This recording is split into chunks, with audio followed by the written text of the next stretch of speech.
Hay algo primordialmente tranquilizador en los cometas, ¿no es así? Esos eternos vagabundos, fantasmas de hielo que llegan desde la inimaginable oscuridad en los confines de nuestro sistema. Nos hemos acostumbrado a pensar en ellos con ternura. Bolas de nieve sucias, como los apodó el astrónomo Fred Whipple a mediados del siglo XX. Una mezcla de agua congelada, gases, polvo y roca. Reliquias que quedaron del nacimiento del Sol y los planetas. Cada una de sus visitas es un saludo desde el pasado profundo, de los tiempos en que nuestra Tierra era todavía una esfera fundida y sin vida. Llevan en su interior nuestra genealogía cósmica. Hemos estudiado sus espectros. Hemos posado sondas sobre ellos. Creíamos que habíamos entendido su naturaleza. Creíamos que sabíamos. ¡Qué arrogancia! ¡Qué deslumbrante! Casi infantil. Engaño. Construimos los mayores instrumentos en la historia de la humanidad para mirar más allá del horizonte, para confirmar nuestras cómodas y ordenadas teorías. Y uno de esos instrumentos, el ojo más perfecto que la humanidad ha poseído jamás, miró a otro vagabundo de hielo, y lo que vio no confirmó nada. Al contrario, puso en duda todo. Hoy hablaremos del silencio, de ese silencio ensordecedor que se ha cernido sobre los centros de control de misiones y los institutos de astrofísica de todo el mundo. Hablaremos del objeto 3I Atlas y de lo que nos envió, o, mejor dicho, de lo que dejó tras de sí. Todo comenzó, como suele ocurrir, con la rutina.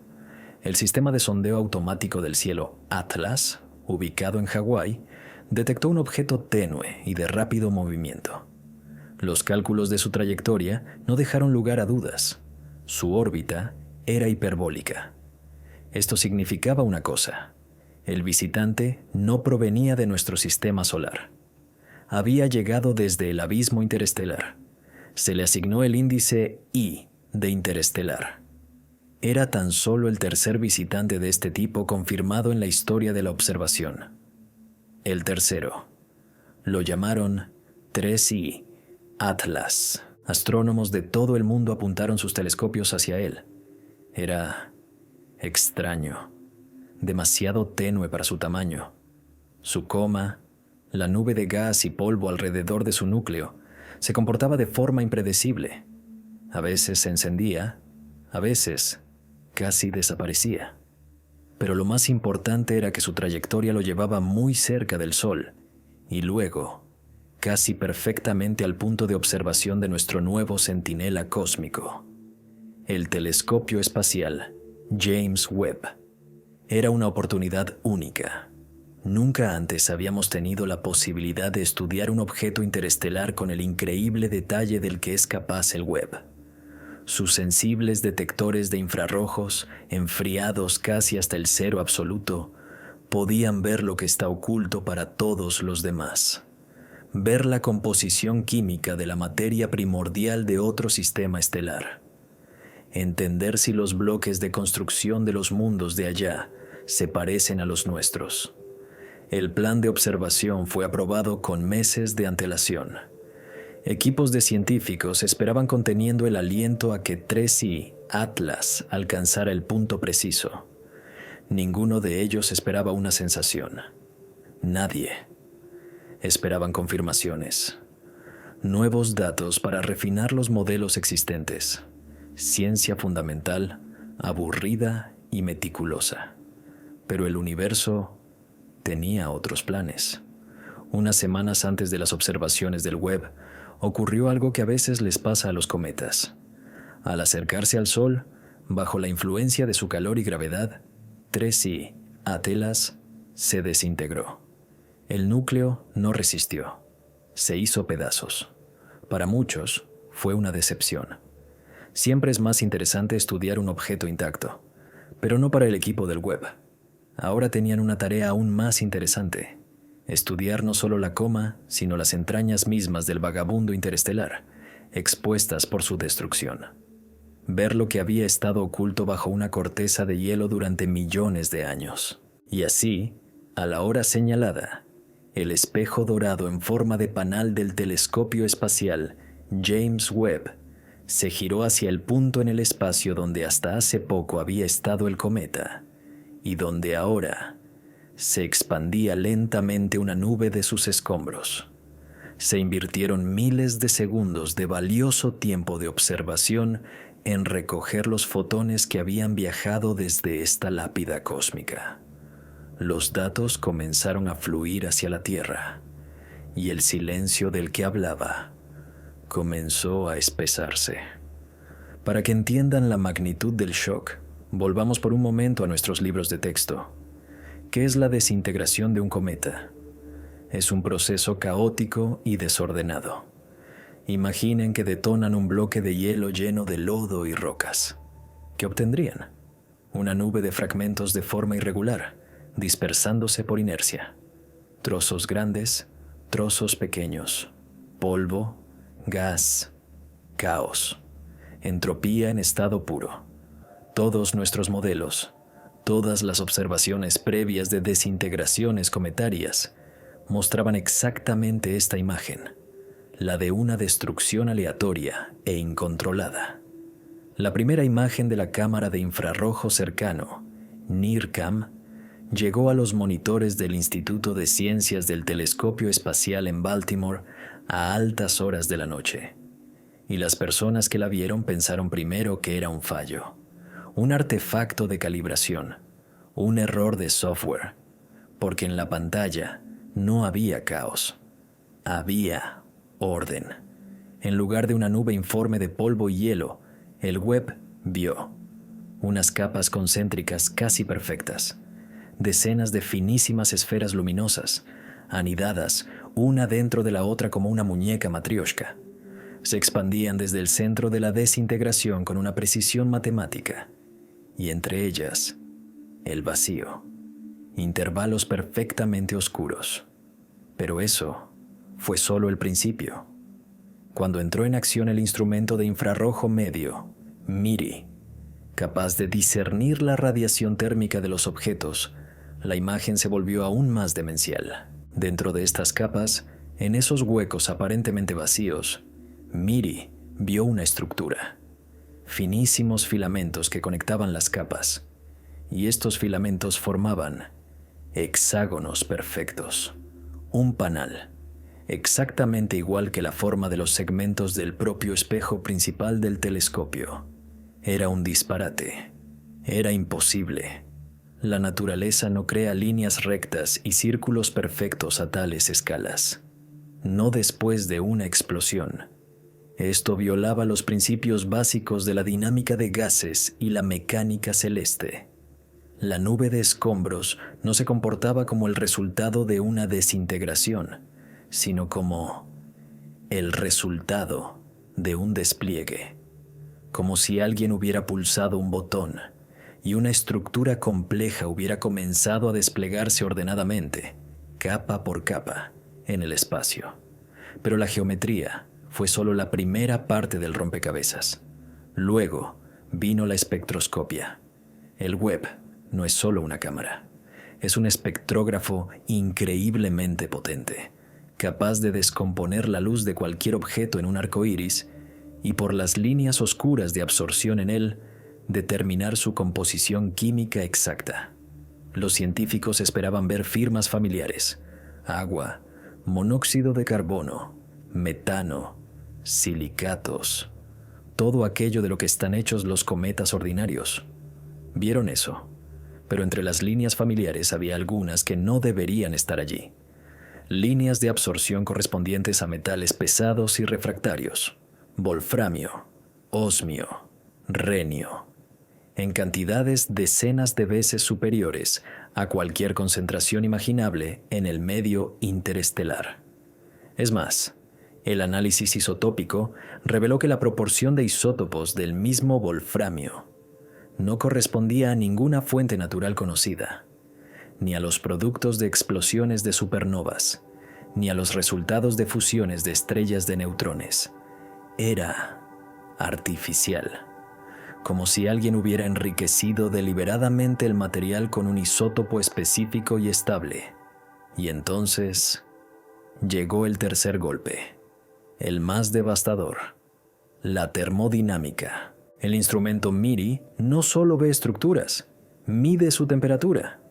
Y los datos que envió hicieron que los físicos de todo el mundo se llevaran las manos a la cabeza. Los fragmentos del cometa estaban más fríos que el vacío cósmico circundante. Permítanme repetirlo.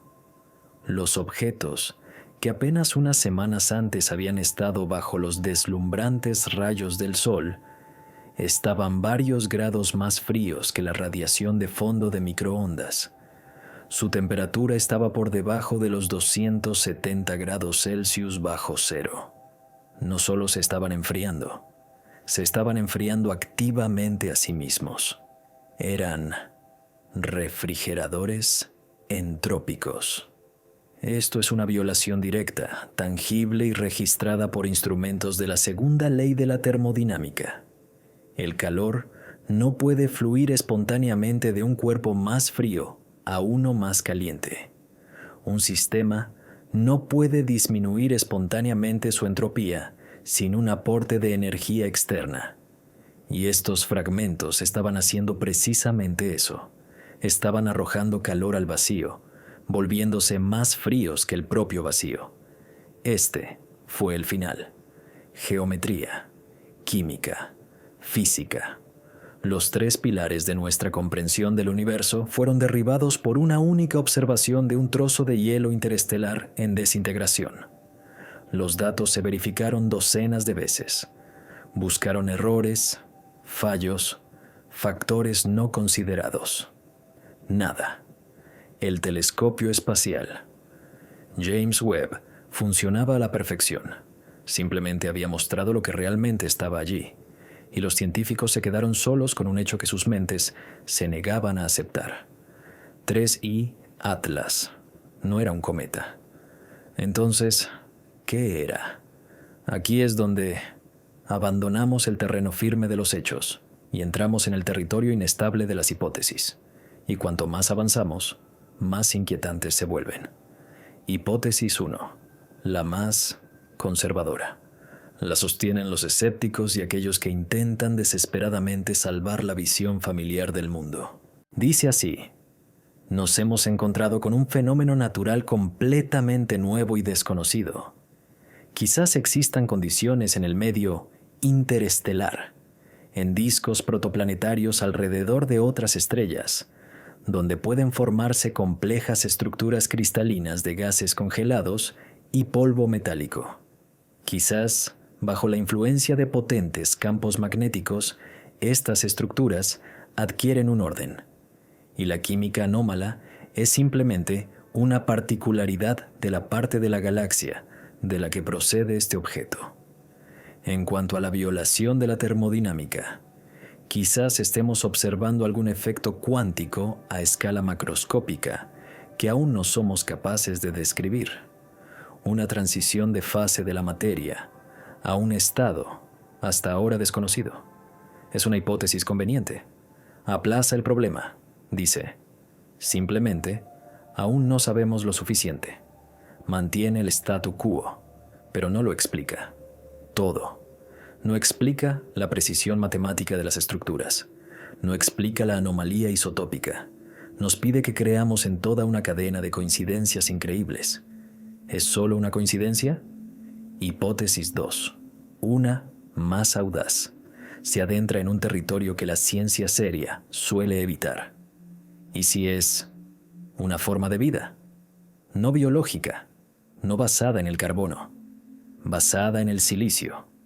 Cristalina, una forma de vida para la cual el vacío helado es su elemento natural, una estructura capaz de autoorganización y autorreproducción.